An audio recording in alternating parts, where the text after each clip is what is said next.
Hello everyone, welcome to Author Books Reader. Today I am going to review the book Grandma's Bag of Stories by Sudha Murthy. Sudha Murthy is an Indian engineering teacher and Kannada and English author. She began her professional career in computer science and engineering. She is a chairperson of the Infosys Foundation and a member of the public healthcare initiatives of the Gates Foundation. This book is a part of a children's series book, and it is a fiction book published in Puffin by Penguin Books India in 2012, and this illustrated edition published in 2015. As name suggests, the book is a story-based book and there are total 21 stories in this book. A brief summary. So the book starts with a plot where the children come to visit their grandparents for the summer vacation, and thus the saga of stories begin throughout their holiday. So every time before a story actually begins, it has some sort of a plot which somehow relate to the story which the grandma is about to start. So here are the overviews of the stories. There is a story of a kind-hearted person called Ravi who helped the old man despite unfavorable condition, and how in turn he gets rewarded for his kind-heartedness, and it also shows how greediness destroys his blessing. Other shows how a smart woman fooled a thief with her smartness and changed her situation. Some shows the importance of innovation and how important it is to innovate and grow. That is a story which tells us the reason why we shed tears while cutting an onion. One story shows how seasons got their share and thus we got a favorable condition on this earth. So the book is not completely the stories, but a lot of interaction between grandparents and children, with a narration of small town's life and their festivals. So the stories here are fun, magical, some have hidden facts behind them, and at the end of the story you will find a lesson or moral. Now coming to the review of the book is consists of total 178 pages and it is a lightweight book. The font size is medium and each story is about 4 to 5 pages. It is a simple and easy to read book. Each story have 1 or 2 pictures which makes the reading more fun. These books make you feel that you are actually sitting in front of your grandparents and listening to the stories told by them. The stories are quite similar to the book The Magic Drum and the Other Stories by Sudha Murthy. So if you want to watch the video, I will leave the link in the I button and also in the description box. And also, if you are interested in watching Sudha Murthy's book reviews, I will leave the link of playlist in the I button and also in the description box. You can go and check it out if you want. Now my favorite line from this book is, it is on page number 148 and it is the part of the story, The Kingdom of Fools. Knowledge is the only thing it is good to be greedy about. Now let me read a story from this book. The name of the story is The Story of Silk. A long time ago, in a tiny village in China, there lived a poor girl belonging to a weaver's family. One day, the emperor was passing through the village and saw her working in the fields. He noticed her red cheeks and rosebud-like mouth, her proud bearing and her rough, work-worn hands, which means she worked very hard throughout the year. He immediately fell in love with her, and though he was much older, decided to marry her. The girl married the ruler of the land and went to live in his palace as his beloved queen. But she was unhappy.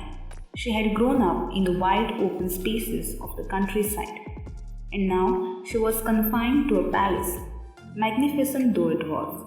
She was used to working from dawn to night without a moment's rest. But now she had many servants to take care of her needs and did not know to fill her time. In the village, she had been surrounded by family and friends who exchanged news and gossip as they worked. But in the palace, it was quiet and no one spoke out of turn. The emperor noticed his new wife was sad and tried his best to make her happy. He bought her grand clothes, jewels, and artifacts. Through elaborate parties, hired the best musicians of the land to amuse her. Yet she was sad. One afternoon, the Empress sat under a mulberry bush in her garden. Lost in her thoughts about her village, she slowly sipped hot water from a cup, staring up at the blue sky. The girl remembered the birds that flew over her village. Sighing softly to herself, she picked up her cup to take another sip. But what was this? A cocoon from the mulberry bush had dropped into the hot water. Her first thought was to throw away the water and the cocoon. But then she took a closer look and she saw some threads peeping out from the cocoon. Where had they come from? She pulled the thread. They were thin, strong, and shiny. She kept pulling and a long line of thread came out.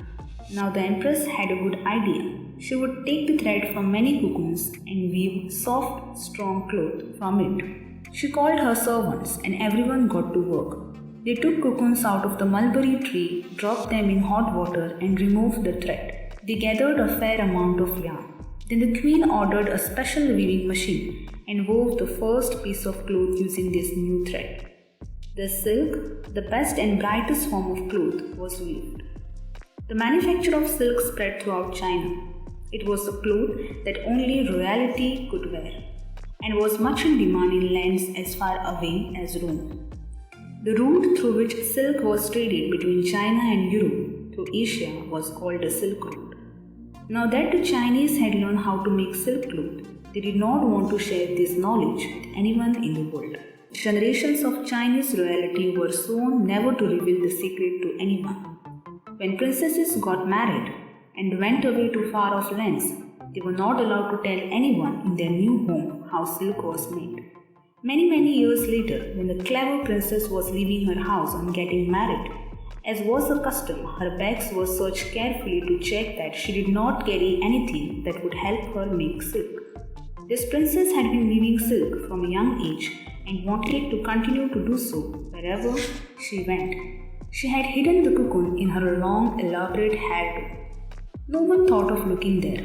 When she went to her husband's house, she took out this cocoon from her hair and started gathering silk thread. In this way, legend goes, the knowledge of how to make silk left China.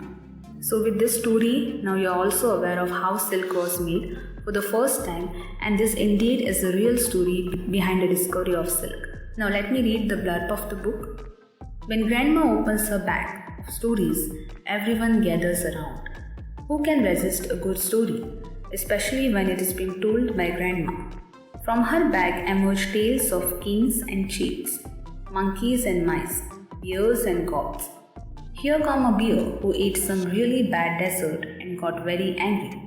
A lazy man who would not put out a fire till it reached his beard. A princess who got turned into an onion.